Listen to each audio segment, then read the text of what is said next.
Hello student, welcome in online class of science. तत्वों की आवर्ती वर्गीकरण में आज हम लोग देखेंगे कि मेंडलीव की आवर्त सारणी क्या है और इस मेंडलीव की आवर्त सारणी में हम किन बिंदुओं पर चर्चा करेंगे। सबसे पहले हम देखेंगे कि मेंडलीव का मूल आवर्त नियम क्या है, फिर मूल आवर्त सारणी के क्या गुणधर्म होते हैं, क्या इसकी उपलब्धियां हैं, क्या अचीवमेंट हैं और क्या इस आवर्त सारणी की सीमाएं हैं। इन बिंदुओं पर चर्चा करेंगे। सबसे पहले ये देखिए कि मेंडलीव कौन थे। ये एक रूसी या रूस के रसायन शास्त्री थे और तत्वों के आवर्ती वर्गीकरण में इनका अत्यंत महत्वपूर्ण योगदान है। अब इन्होंने किया क्या, जब ये आवर्त सारणी अपनी बना रहे थे तो आवर्त सारणी के निर्माण में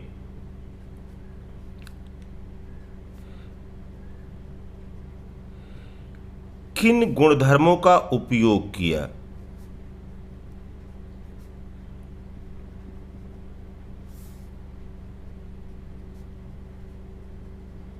ये जानना हमारे लिए आवश्यक है। क्यों?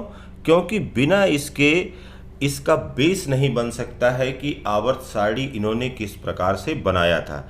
तो सबसे पहले जो गुण लिया था इन्होंने वह था परमाणु द्रव्यमान, एटॉमिक वेट।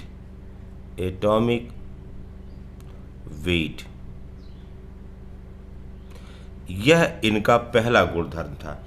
इसके अलावा तत्वों के भौतिक और रासायनिक गुण, तत्वों के भौतिक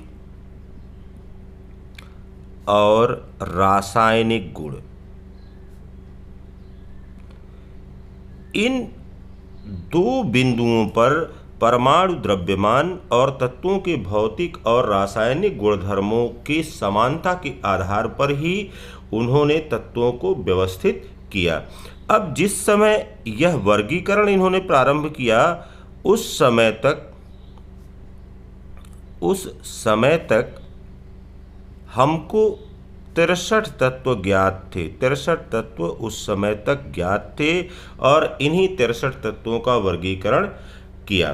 फिर अब यहाँ पर देखिए बेटा, जो रासायनिक गुणधर्म की बात कर रहे हैं तो रासायनिक गुणधर्म के अंतर्गत इन्होंने किया क्या, जो रासायनिक गुणधर्म थे उस रासायनिक गुणधर्म में इन्होंने क्या उपयोग किया, ऑक्सीजन, जो भी तत्व हम ले रहे हैं उन तत्वों का ऑक्सीजन और हाइड्रोजन के साथ, तत्वों का ऑक्सीजन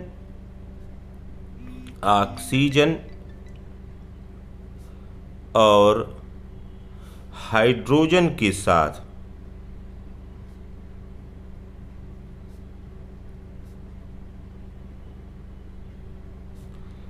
बनने वाले यौगिकों पर विचार किया। ठीक, तो सिंपल, क्योंकि इन्होंने हाइड्रोजन और ऑक्सीजन का चुनाव इसलिए किया क्योंकि यह दोनों अत्यंत सक्रिय होते हैं और जितने भी अधिकांश तत्व हैं उन अधिकांश तत्वों के साथ ये कोई न कोई यौगिक बनाते हैं।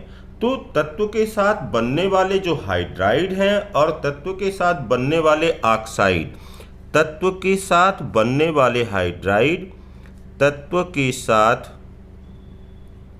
बनने वाले हाइड्राइड और तत्व के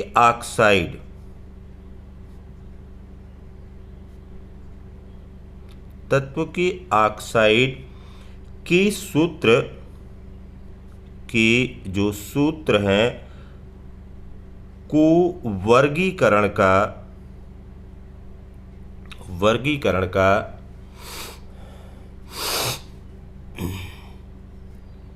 मूल गुण माना इन्होंने। तो ये ध्यान रखना है। अब इसके लिए इन्होंने किया क्या, इसके लिए उन्होंने तत्वों को लिया, जितने भी तत्व थे ज्ञात 63 तत्वों को उन्होंने अलग अलग चीट पर बना करके उनका प्रतीक लिख लिया। साथ ही साथ जो उनके बनने वाले ऑक्साइड थे, जो उनके बनने वाले हाइड्राइड थे, और साथ ही साथ जो उनका परमाणु द्रव्यमान था या परमाणु भार था, उसको क्रमिक रूप से लिखते गए और इनको एक स्थान पर रखने के पश्चात अब उसमें से समानता रखने वाले तत्वों को धीरे धीरे करके वो अलग करते गए। इस प्रकार से आवर्त सारणी का इन्होंने निर्माण किया। अब यहाँ पर देखिए, सबसे पहले हमको ये देखना है कि इसका मूल आवर्त नियम क्या है। मूल जो पहला बिंदु यहाँ पर है कि मूल आवर्त नियम क्या है, ये बहुत आवश्यक हो जाता है। तो यहाँ पर क्या है कि तत्वों की भौतिक व रासायनिक गुण, तत्वों के भौतिक और रासायनिक गुण उनके परमाणु भारों की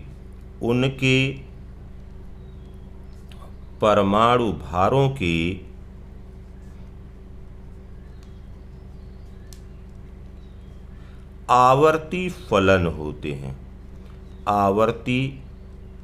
फलन होते हैं। तो ये इसका मूल नियम है। यह आपको पूरी तरह से दिमाग में रखना है कि तत्वों के भौतिक व रासायनिक गुण उनके परमाणु भारों के आवर्ती फलन होते हैं। अब यहाँ पर जो ये शब्दावली इस्तेमाल हो रही है कि आवर्ती फलन होते हैं, तो इस आवर्ती फलन का मतलब है कि एक निश्चित अंतराल के पश्चात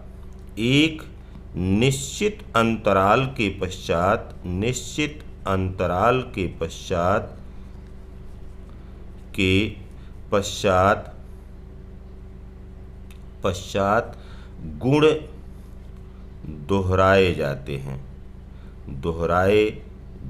हैं। तो यही इसका मतलब है, आवर्ती फलन का यही मतलब है कि तत्वों के जो भी भौतिक और रासायनिक गुण हैं उन परमाणु भारों के आवर्ती फलन होते हैं। और आवर्ती फलन का अर्थ है कि एक निश्चित अंतराल के पश्चात यह गुण दोहराए जाते हैं। इसका मतलब है कि एक निश्चित परमाणु भार के पश्चात इनके गुणों में हम ये आवर्तिता देखते हैं या पीरियोडिसिटी देखते हैं। अब यहाँ पर देखिए, इस प्रकार से जब तत्वों का वर्गीकरण इन्होंने किया, तो वर्गीकरण करने के पश्चात हुआ क्या, हमने बताया आपको कि 63 तत्व उस समय तक ज्ञात थे। और जब 63 तत्वों का वर्गीकरण किया, तो इस वर्गीकरण में अब इन्होंने क्या देखा, सबसे पहले इन्होंने क्या किया कि परमाणु भारों के क्रम में, परमाणु भारों के बढ़ते क्रम में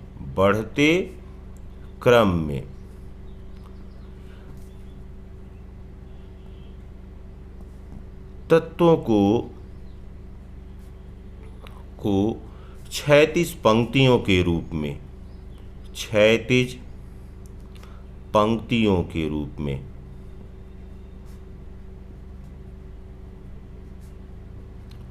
तत्वों को रखते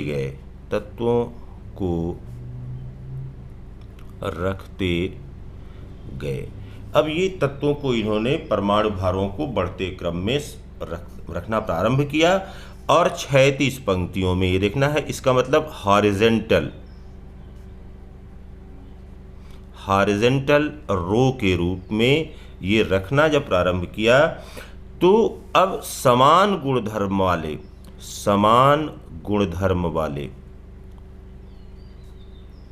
वाले तत्व, जितने भी समान गुणधर्म वाले तत्व थे, एक ऊर्ध्व स्तंभ या वर्टिकल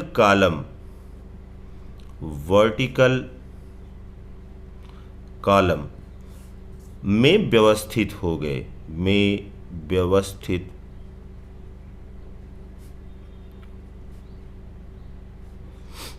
ये व्यवस्थित हो गए।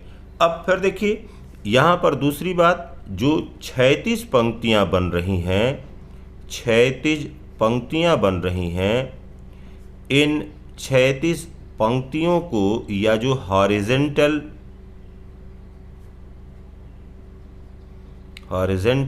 रो, इसको वर्तमान समय में क्या कहते हैं? इसको वर्तमान समय में पीरियड्स कहते हैं या आवर्त कहते हैं। इसी प्रकार से जो ऊर्ध्व स्तंभ बन रहे हैं, इस ऊर्ध्व स्तंभ को या वर्टिकल कॉलम को यहाँ पर हम कहते हैं ग्रुप या समूह कहते हैं, समूह या ग्रुप कहते हैं।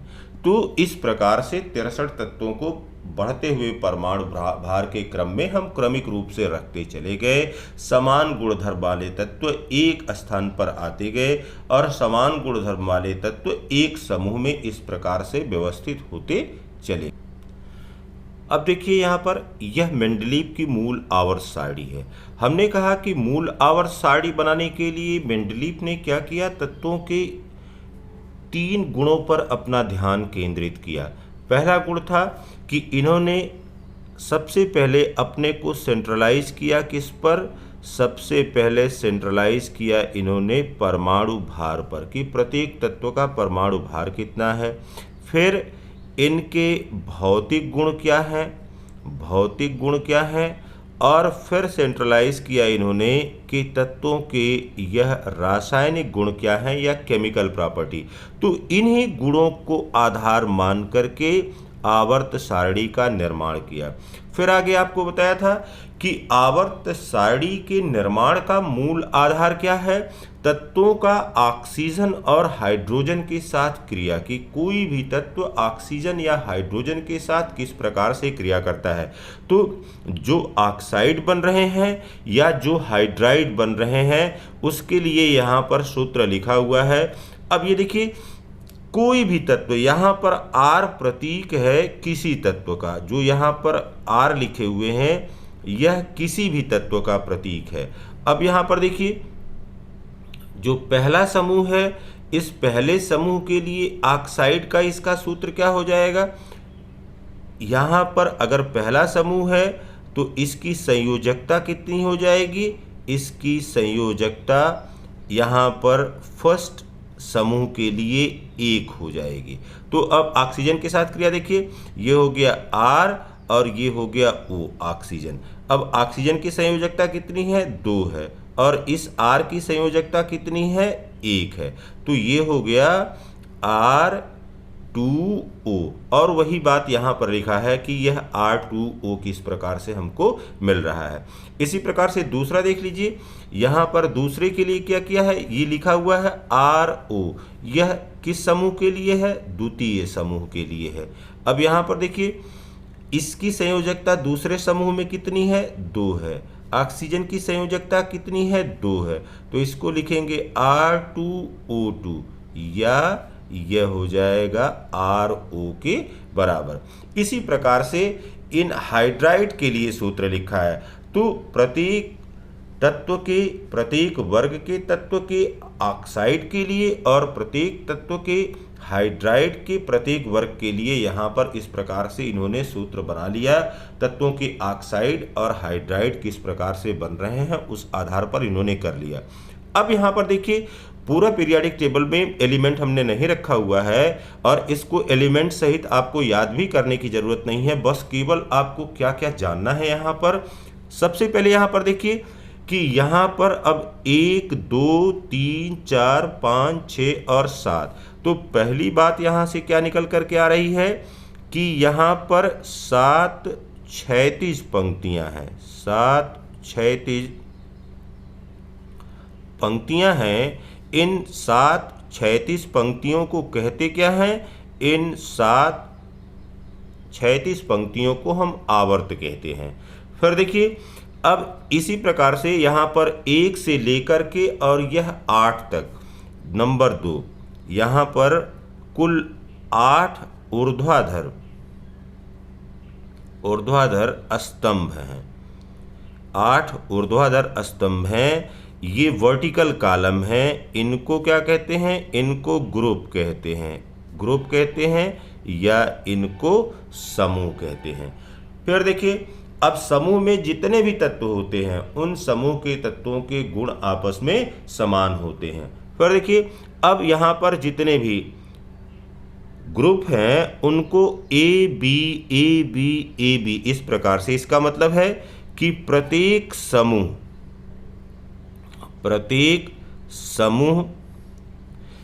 दो उप समूहों में ए व बी में, दो उप समूह यहाँ पर हैं ए और बी में, इनको विभाजित किया गया है और इसको लिखते हैं first A first B, second A second B, फिर third A and third B and so on, इस प्रकार से। तो जितने भी यहाँ पर हैं 1 से लेकर के 7 तक के जितने भी ग्रुप हैं वह पुनः 2 सब ग्रुप में बटे हुए हैं ए और बी में। अब यहाँ पर देखिए, जो समूह यहाँ पर बन रहा है, इस समूह में आप देखेंगे कि ए में भी कुछ तत्व हैं, इसी प्रकार से बी में भी कुछ तत्व हैं। तो यहाँ पर जो ए में तत्व रखे रहते हैं, किसी भी ग्रुप का जो first A, second A, third A, fourth A, fifth A, इसमें जो तत्व कहलाते हैं इनको हम कहते हैं सामान्य तत्व या इनको कहते हैं प्रतिनिधि तत्व। इनको प्रतिनिधि तत्व या रिप्रेजेंटेटिव एलिमेंट कहते हैं। और यहाँ पर आप इसी प्रकार से first B, second B, third B, fourth B, fifth B, sixth B and seventh B, ऐसे तत्वों को हम क्या कहते हैं? ऐसे तत्वों को हम कहते हैं कि ये संक्रमण तत्व हैं या ट्रांजिशन एलिमेंट हैं। ये ट्रांजिशन एलिमेंट। तो इस पीरियोडिक टेबल में केवल इतनी बात आपको याद रखना है कि किस प्रकार से पीरियोडिक टेबल बना हुआ है, कितने वर्ग हैं, कितने समूह रखे गए हैं या कितने आवर्त हैं, कितने समूह हैं, प्रत्येक समूह किस प्रकार से विभाजित किया गया है। अब मेंडलीव की जो मूल आवर्त सारणी थी, इसके संबंध में हम लोगों ने देख लिया कि क्या इस सारणी की प्रॉपर्टी होती है। अब यहाँ पर हम देखेंगे कि जो मेंडलीव की मूल आवर्त सारणी है, उस मूल आवर्त सारणी की क्या उपलब्धियाँ रहीं, क्या इसके अचीवमेंट रहें, इस अचीवमेंट को अब देखा जाएगा। अब यहाँ पर देखिए बेटा कि मूल आवर्त सारणी की उपलब्धियाँ क्या रहीं। सबसे पहले जो बात आती है कि इससे हुआ क्या, जैसे ही मूल आवर्त सारणी बन गई या आवर्त सारणी का निर्माण मेंडलीव ने कर लिया, तो सबसे पहली जो बात आई कि तत्वों का अध्ययन करने में सुविधा, तत्वों का अध्ययन करने में सुविधा। अब यहाँ पर देखिए, आपको बताया था कि कितने तत्व थे? 63 तत्व थे। और इन 63 तत्वों को उन्होंने किया क्या? 63 तत्वों को इन्होंने बढ़ते हुए परमाणु भार के क्रम में इन्होंने व्यवस्थित कर दिया। और जब बढ़ते हुए परमाणु भार के क्रम में इस प्रकार से व्यवस्थित कर दिया, तो अब ये किसके रूप में? ऊर्ध्वाधर स्तंभ के रूप में आ गए। और यहाँ पर हमको क्या मिला? समूह मिला। तो समूह के जितने भी तत्व थे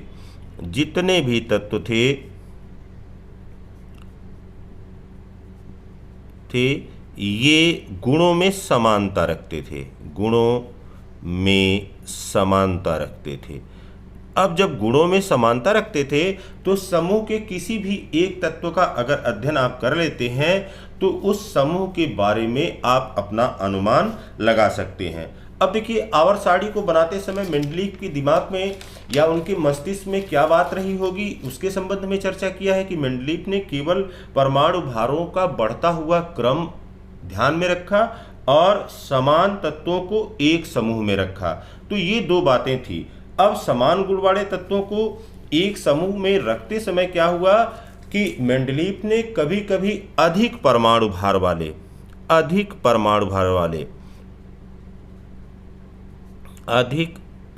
भार वाले तत्व को कम परमाणु भार वाले तत्व से पहले रख दिया। ये यहाँ पर जैसे आप देखेंगे कि कोबाल्ट के लिए क्या है कि कोबाल्ट का जो परमाणु भार है वह है 58.93, तो 58.93 है। और निकिल का जब आप देखेंगे तो निकिल का यहाँ पर है 58.71।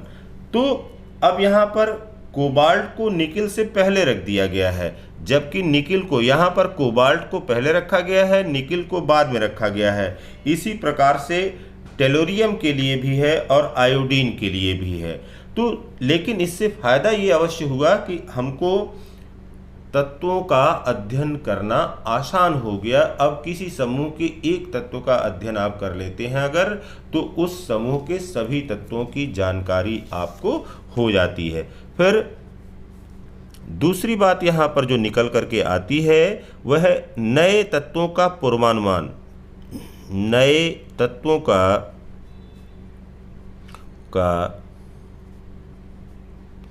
पूर्वानुमान और उसके गुणों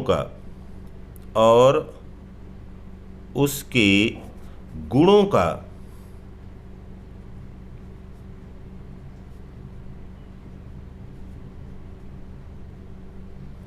यह इस आवर्त सारणी में मेंडलीफ ने बताया था। जैसे आवर्त सारणी में सबसे पहली बात इन्होंने क्या किया कि कुछ रिक्त स्थान छोड़ दिए। रिक्त स्थान छूटे हुए हैं, जो तत्व बाद में खोजे गए इन रिक्त स्थानों पर बड़े आसानी से आ गए। जैसे स्कैंडियम है, गैलियम है, जर्मेनियम है। स्कैंडियम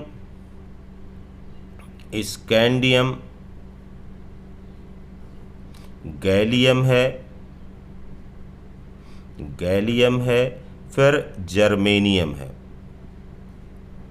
ये तत्व बाद में खोजे गए और इन्होंने इसको कहा क्या, अपने उस आवर्त सारणी में या मूल आवर्त सारणी में इसको इन्होंने कहा कि यह एका बोरान है। फिर यह एका एल्यूमिनियम है।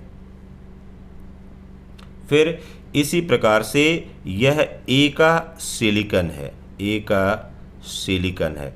इसका मतलब ये हुआ कि इनको पहले से ये अनुमान था कि कोई न कोई तत्व इस प्रकार के गुणों वाला इन स्थानों पर आएगा। फिर यहाँ पर देखिए तीसरी बात कि अक्रिय गैसों की स्थिति, अक्रिय गैसों की स्थिति। अब ये देखिए बेटा कि जिस समय मेंडलीफ की मूल आवर्त सारणी या मेंडलीफ ने अपने मूल आवर्त सारणी बनाया था, उस समय अक्रिय गैसें जैसे हीलियम है, नियान है, आर्गन है, क्रिप्टॉन है, इन सब की जानकारी नहीं थी। लेकिन जब इन गैसों की खोज हुई या ज्ञात हुआ तो सारणी को बिना छेड़े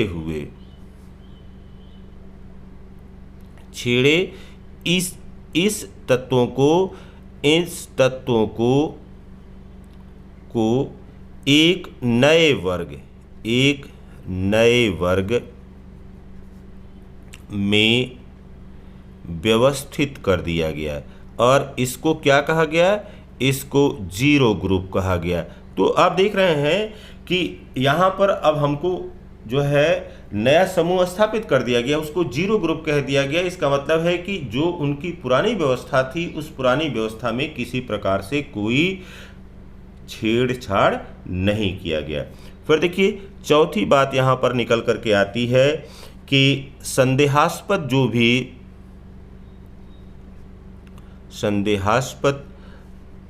परमाणु भारों का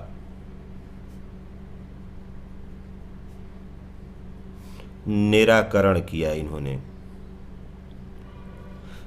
कुछ ऐसे भी तत्व थे जिनके परमाणु भार हमको सही प्रकार से नहीं पता थे, और जैसे ही हम लोगों ने तत्वों को उनके परमाणु भारों के बढ़ते क्रम में रखना शुरू किया, तो अब हमको उनका वास्तविक परमाणु भार पता हो गया। जैसे पहली बात यहाँ पर बेरिलियम है, बेरिलियम का परमाणु भार 13.5 यह नियत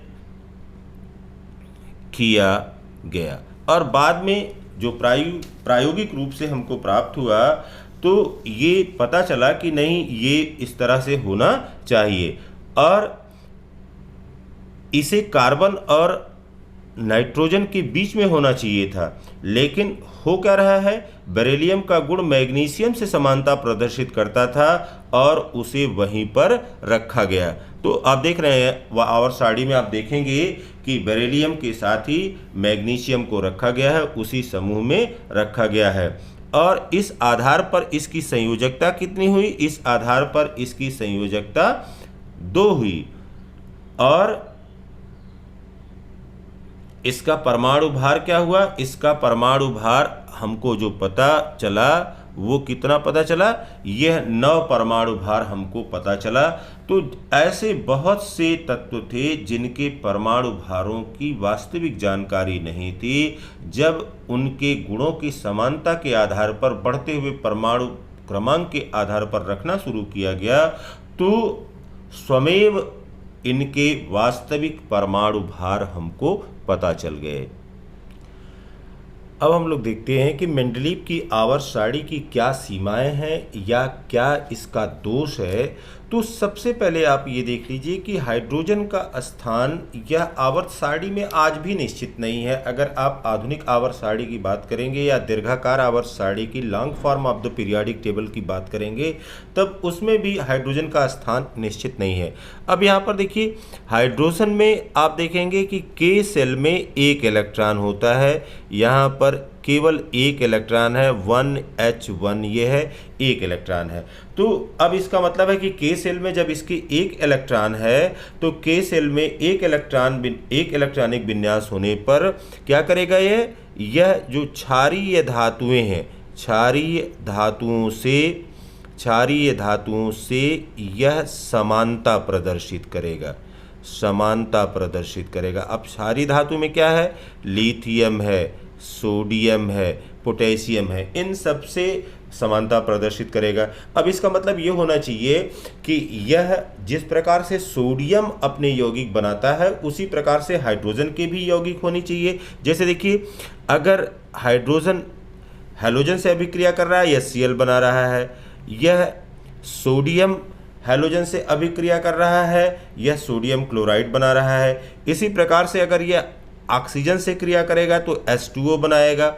इसी प्रकार से यहाँ पर Na2O। इसका मतलब है कि सोडियम जिस प्रकार से अपने यौगिक बना रहा है उसी प्रकार से हाइड्रोजन भी अपने यौगिक बना रहा है, मतलब एक जैसे इनके सूत्र हैं। तो इस आधार पर क्या होना चाहिए, इस आधार पर इसका स्थान फर्स्ट ए होना चाहिए।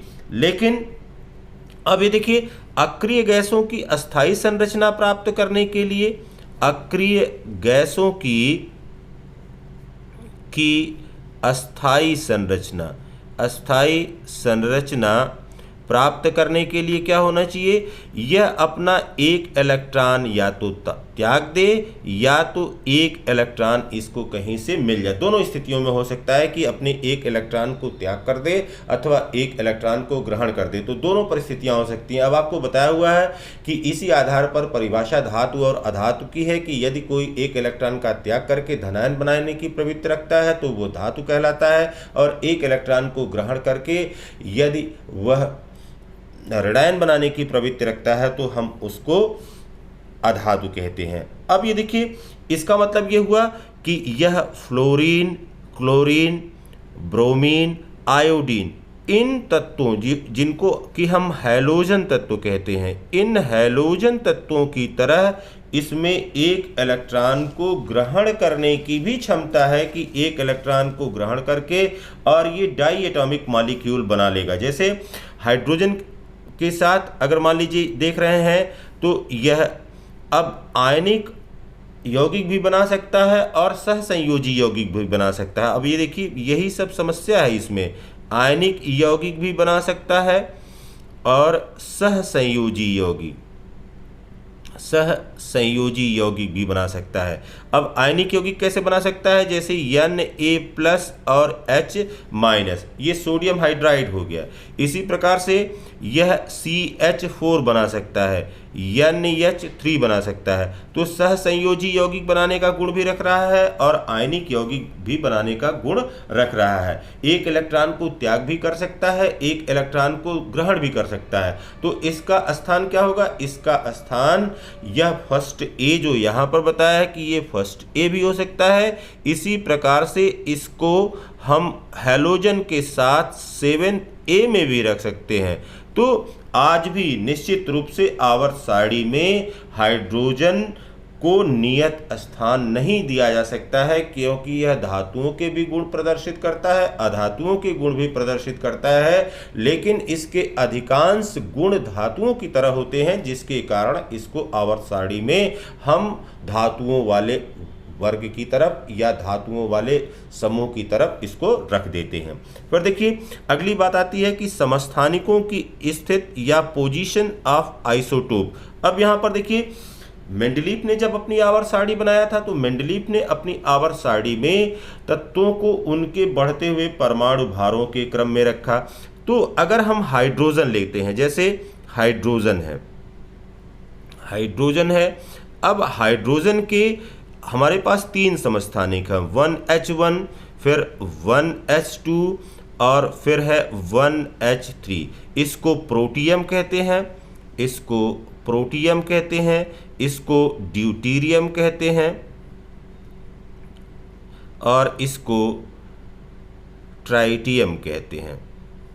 तो ये प्रोटियम है, ड्यूटीरियम है और ट्राइटियम है।